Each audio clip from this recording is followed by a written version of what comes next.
Hello students. आज हम लोग जो बात करने जा रहे हैं, एक्चुअली में हम लोग जो टॉपिक पढ़ रहे थे वो बार डायग्राम्स के बारे में पढ़ रहे थे, जिसमें हम लोगों ने कल पढ़ लिया था मल्टीपल बार डायग्राम्स, और उससे पहले हम लोगों ने एक सिंपल बार डायग्राम्स पढ़ लिया है। आज हम एक और टाइप्स का जो बार डायग्राम्स है उसको देख लेते हैं। एक्चुअली में एग्ज़ाम पॉइंट ऑफ व्यू कभी कभी आपके पास different types of bar diagrams के बारे में पूछा जा सकता है, अलग अलग आपसे कहा भी जा सकता है बनाने के लिए। तो आपको जितने भी टाइप्स के बार डायग्राम्स हैं सभी को बहुत अच्छी तरीके से समझ लेना है और उसको कई बार बनाते हुए प्रैक्टिस भी कर लेना है। तो आज जो हम बात करने जा रहे हैं जिस बार डायग्राम्स की, वो है सब डिवाइडेड बार डायग्राम्स और डिफरेंशियल बार डायग्राम्स। ठीक है, सब डिवाइडेड बार डायग्राम्स और डिफरेंशियल बार डायग्राम्स। तो हम देख लेते हैं ये किस तरह से हम इसको बनाते हैं।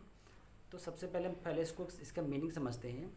Sub divided bar diagrams are those diagrams which simultaneously present total values as well as part values of set of data. Different parts of the bars are shaded with the colors. However, different parts of the bar must be shown in the same order for all bars of a diagram. ठीक है, तो यहाँ सब divided से मतलब क्या है? Actually में यहाँ पे अगर हम देखते हैं कि किसी तरह का कोई सेट ऑफ इंफॉर्मेशन दी है 2 या 3, तो जो एक बार हम बनाते हैं, जो हमने देखा होगा लास्ट में सिंपल से हमने बार बनाया, हम वो सारी इन्फॉर्मेशन एक बार में ही देंगे। मान ली कि अगर वो 2 सेट्स ऑफ डाटा दिया हुआ है, 2 सेट्स ऑफ डाटा की, जैसे हम लोग यहाँ पे एग्जांपल भी देखते चलेंगे साथ साथ, तो और क्लियर हो जाएगा आपको। ठीक है, तो जैसे कि यहाँ पे एग्जांपल दिया हुआ है, the following table show production of electricity from different sources in India during 2014 and 15 to 2017-18 hypothetical data present data in the subdivided bar diagrams। ठीक है, यहाँ पे एक क्या दिया हुआ है, प्रोडक्शन ऑफ इलेक्ट्रिसिटी दिया हुआ है from different sources. Different sources हैं उनसे अलग अलग बिजली का जो प्रोडक्शन दिया गया है 2014 से 15 के बीच में और 2017 to 18। तो हम इसको एक हाइपोथेटिकल डाटा है, अब इसको हम सब डिवाइडेड बार डायग्राम से कैसे शो करेंगे ये देख लेते हैं। ठीक है, अगर आपको इस तरह से कोई क्वेश्चन दिया हो और आपसे कहा जाए कि ये सारी इन्फॉर्मेशन, ये 2 सेट्स ऑफ डाटा, इसको आप सब डिवाइडेड बार डायग्राम्स में शो करना है। तो सब डिवाइडेड बार डायग्राम्स में सिंपल आपको क्या करना है कि आपने देखा यहाँ पे हम जब बनाएंगे तो नीचे एक्स एक्सिस पे, जो हमारा हॉरिजॉन्टल एक्सिस पे, वहाँ पे हमने क्या लिया हुआ है, ईयर लिया है, और वर्टिकल एक्सिस पे, जिसको वाई एक्सिस भी बोल सकते हैं, वहाँ पे हम प्रोडक्शन लिया है, प्रोडक्शन ऑफ इलेक्ट्रिसिटी। प्रोडक्शन में इसमें दिया हुआ है, जैसे कि यहाँ पे जो प्रोडक्शन का एक जो दिया है वो टोटल प्रोडक्शन आपका दिया है 110 से लेकर 140 तक।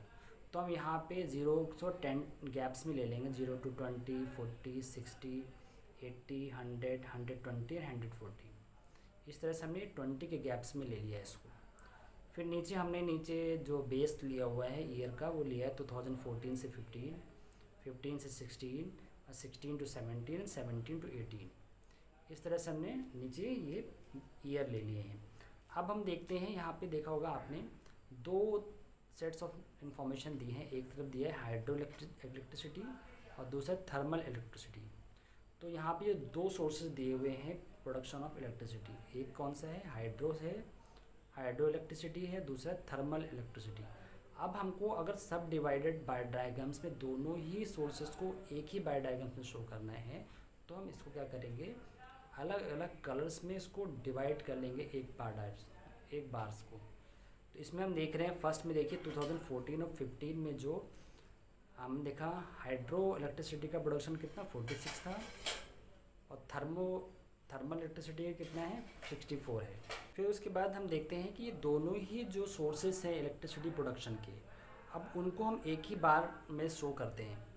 तो कैसे शो करेंगे, तो आपने देखा जो ईयर दिया है 2014-15, इसमें हम पहले देखेंगे कि जो हाइड्रो का कितना है 46 है, और थर्मल का कितना प्रोडक्शन दिया हुआ है 2014-15 में 64 दिया हुआ है। तो हमने जो इधर प्रोडक्शन का जो बेस वर्टिकल एक्सेस पे बनाया हुआ है, वहाँ से हमने 46 ले लिया है 40 और 60 के बीच में, और 64 ले लिया है हमने यहाँ पे आपका जो 60 to 80 के बीच में। तो उसी तरह अब इसका टोटल कितना हो गया, हमारा टोटल होता है 110। तो टोटल प्रोडक्शन कितना हो गया, टोटल को हमने ले लिया 110 पे। तो इसी तरह फिर हमने 15-16 का लिया हुआ है, जिसमें आपका हाइड्रो का प्रोडक्शन 49 है और थर्मल का 72 है। टोटल कितना होता है 121। यहाँ टोटल एक साथ जोड़ के, यहाँ पे यही बात हम समझने वाली है, हमने पढ़ा भी था, क्या लिखा था, sub divided bar diagrams are those diagrams which simultaneously present total values as well as part values of the set of data. तो जो आपका सब डिवाइडेड बाय डायग्राम्स है वो क्या करता है, एक तो टोटल तो दिखाता है वैल्यूज़, उसके साथ साथ वो दोनों ही जो सेट्स ऑफ डाटा हैं उनकी डिफरेंट जो अलग अलग वैल्यूज़ हैं उसको भी शो करता है। तो इसलिए हम यहाँ पे बहुत आसानी से हम जो भी सेट्स ऑफ डाटा है उनको अलग अलग एक ही बाय डायग्राम्स में शो कर सकते हैं और दोनों का टोटल भी एक साथ शो कर सकते हैं। तो इस तरह से अगर कोई क्वेश्चन आपके एग्ज़ाम में आ जाता है जिसमें वो पूछा जाता है, आपसे कोई इन्फॉर्मेशन दी गई है 2 या 3 सेट जो भी दिया हुआ है, फिर उसको आपको एक सब डिवाइडेड अगर दिया है, डिफरेंशियल बाय डायग्राम्स करके दिया हुआ है, तो आपको इसी तरह वहाँ पे ये बनाना होगा।